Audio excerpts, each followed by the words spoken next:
బీమా అట్లనే పంట నమోదు కార్యక్రమము చాలా తక్కువ టైం పొడిగిస్తున్నారు గవర్నమెంట్.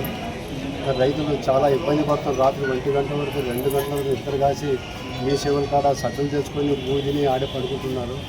కాబట్టి రైతులకి ఇంత ఇబ్బందికరం ఏ ప్రభుత్వం పెట్టలేదు.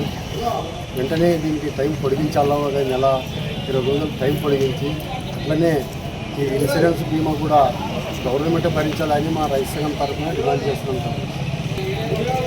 ఇప్పుడు సత్యాన్ గారు మాత్రమే కోరుకుంటాం. ఇవాళ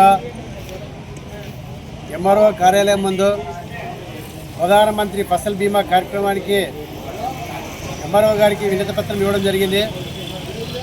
మరి రాష్ట్ర ప్రభుత్వం ఆగు మేఘాలపైన పంట నష్ట పరిహారంకి మరి ప్రధానమంత్రి ఫసల్ బీమా అనే కార్యక్రమం చేపట్టడం జరిగింది.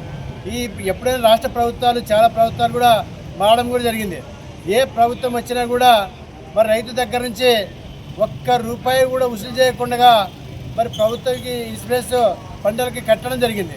ఏ పంటకైనా కానీ వరికైతేనేమి, పత్తికైతేనేమి, మిరపకైతేనేమి, కందికి అన్నిటి కూడా మరి రాష్ట్ర ప్రభుత్వాలు జగన్ గారు మరి ₹1 రైతు దగ్గర నుంచి వసూలు చేయకుండా మరి కడితే ఇప్పుడున్న ప్రభుత్వము చంద్రబాబు గారు మరి ఒక రైతు దగ్గర నుంచి పత్తికి ₹2,000 మరి ఒక ఎకరానికి అంట, మరి అది కూడా హెక్టార్కి కూడా కాదు, ఎకరానికి ₹2,000 ఇన్సూరెన్స్ కట్టాలని చెప్పడం జరిగింది. అది చాలా దుర్మార్గం.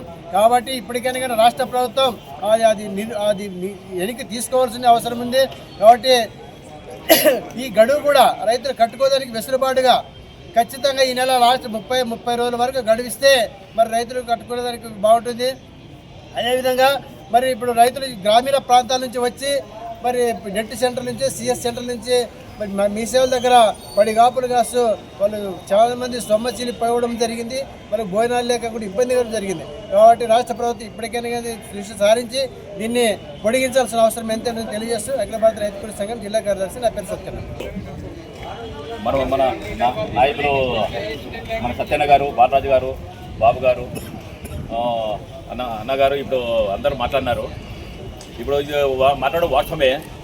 కానీ నిన్నే మా తీరువేరలన రాత్రి 12 గంటల వరకు వాళ్ళ అన్నం లేక, ఆహారం లేక, ఏమి లేక ఎప్పుడైతే మా పని అయిపోతుంది, ఎప్పుడైతే లేదా అని చాలామంది 12 గంటల వరకు ఉన్నారు.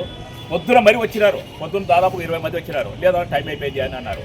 అప్పుడు ఎవరైతే తీసుకుని ఉంటారో వాళ్ళకైతే టైం ఉందన్నా, వాళ్ళైతే ఉంది కానీ మీరు లేదన్న కాదన్నా ఎట్లా మాది ఇది అని అడిగారు. మాకు సంబంధం లేదు, అక్కడ పోయి అడగండి అన్నారు.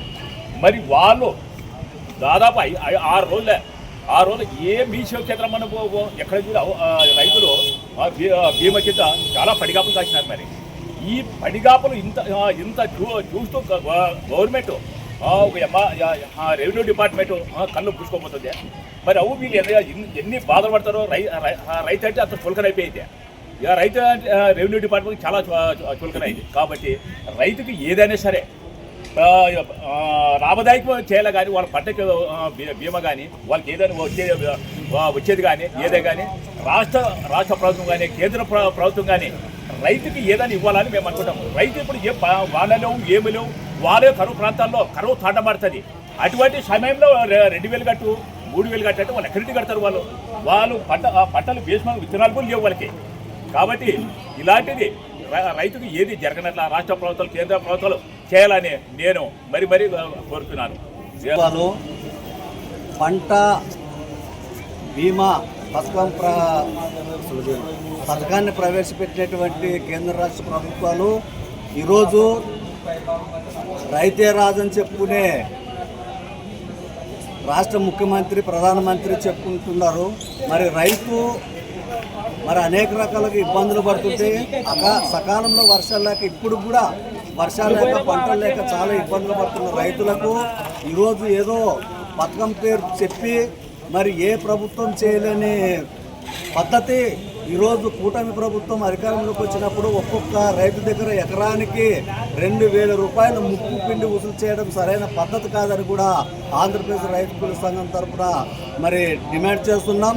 ఇప్పటికైనా కూటమి ప్రభుత్వం రైతులకు సకాలంలో మీ సేవలు అయితేనేమి, సెంటర్లు మీ సేవలు అయితేనేమి, నెట్ సెంటర్లు అయితేనేమి మరి దినాలు ఇంకా 1 నెల పొగిడించి మరి రైతుకి ఇబ్బంది లేనట్ల ఇంకా ఆన్లైన్లో చేపించుకోవడానికి ఉంటుంది కాబట్టి మరి ప్రభుత్వాలు కేంద్ర రాష్ట్ర ప్రభుత్వాలు ఇప్పటికైనా రైతులను గుర్తించి ఒక నెల ఈ పంట నమోదు కార్యక్రమాన్ని పెంచాలని కూడా అఖిల భారత రైతు కుల సంఘంగా డిమాండ్ చేస్తున్నాం. నా పేరు ఎస్ బాలరాజ్, జిల్లా కార్యదర్శి, ఎమ్మెగ్నూర్.